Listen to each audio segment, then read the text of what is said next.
Let's go ahead and take a look at the Chainlink chart. And I actually use Chainlink as an example quite often on the show here when I'm talking about what I like to see when it comes to that breakout backtest behavior, just the clear higher lows that get established on a chart here. So I don't really use a whole lot of this data here on the left. It's very messy. But what we do see here is that these lows from, let's call it May of 22 through August of 23 settled in on top of the previous highs here for 2019, 2020 before you saw that big parabolic push higher.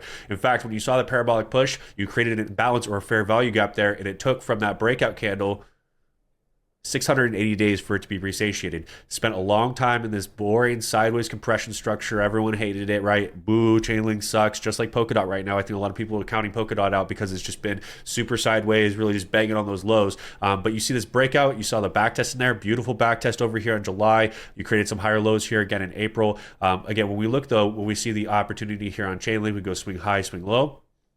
You guys can see we're here just above that 236. Again, probably we've created a decent enough higher low. Getting back in off of this previous retest in here would have been the more optimal situation. We reach out here to the 4.236. It's closer to an 11x opportunity. So if I had to pick one, right?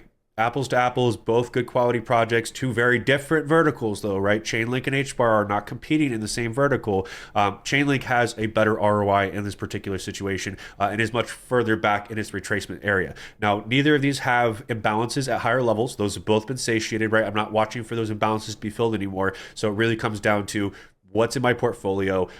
Do I have an exposure to either of these types of assets? And if so, maybe you're going to lean more towards the other. Again, API 3 has been my pick. It's been very depressed. I have seen it move very, very aggressively. I'm going to continue to bet on API 3 in this particular instance. But if you guys were comparing two of these large blue chips, I'd personally go with Chainlink in this particular instance.